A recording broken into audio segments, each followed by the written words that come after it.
joined now in the studio by Emery Igiraneza, editor of BurundiDaily.net. Thank you very much indeed for coming in. Tell us more about the contents of that damning report by the Human Rights Federation, especially the suggestion that Burundi is on the brink of genocide and civil war.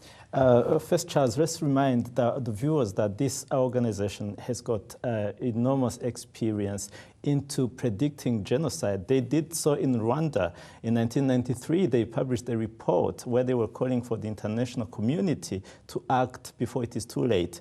Unfortunately, what happened in Rwanda is a story to tell. Now, in Burundi, they have documented hundreds of cases of gross human rights violation, where sometimes there were mass graves of people that have been killed just because they opposed the idea of the president to have a third term. Now, they have documented that there are thousands of people that have been killed already, and that in the detentions, sometimes detentions that are not even known in the country, hidden in the cells of the documentation of the country, people are being tortured every single day. We have refugees, thousands of them outside the country. Now, this report is just pleading now the international community, saying what they have seen in Burundi, it's not normal. It's leading straight forward to a genocide. Right. Now, if all these human rights organizations have been suspended, UN and African Union experts expelled, how has the Federation of Human Rights Groups been able to gather first-hand information to complete this damning report? It's quite interesting. You know, when people, the government is controlling the borders and looking into who is coming, who is not, actually, they get wrong when sometimes people come, because obviously the world is concerned, and there are people who can risk even their lives to just go and document what is going on. And that is However, that's how they're getting this information. That's how they get this information. But also, I have to mention that they worked with local NGO, especially the Ligiteka, which is a leading human rights organization in Burundi. And is all this repression and violence being committed by the government side alone?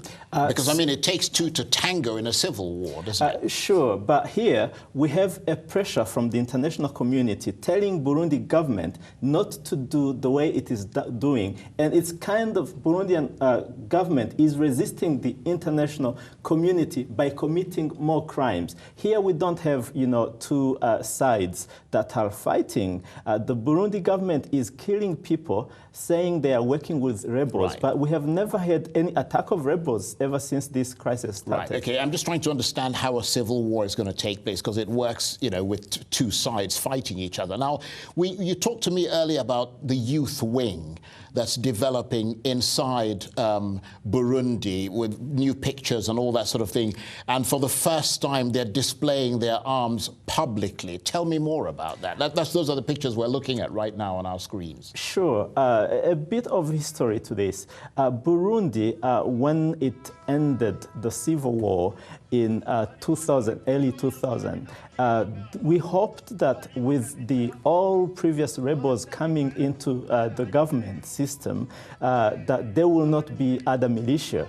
But the government, what they did, the CNDD-FDD, which is the ruling party, when they integrated some of their former fighters into army, those who were not integrated stayed close to the party, and these are the ones that have been kept instrumentalized, and now they are being used. They have been to war. They know what it means. They can kill. They know the use of arms. Now they are being told, we have to take all this army and be in our hands so that you can get inside. So now, but that's not true. What they are being armed for is actually to kill those who will oppose. Okay, now Emery, you run a news organization that reports almost exclusively on Burundi. How close do you think Burundi is to genocide and civil war?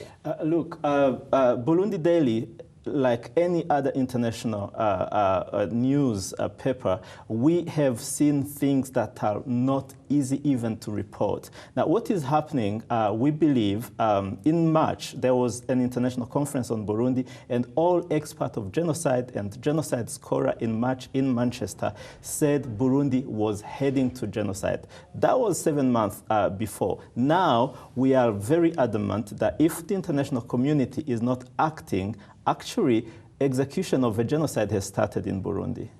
Emery, thank you very much indeed. Emery Igiraneza, editor of BurundiDaily.net. Thank you.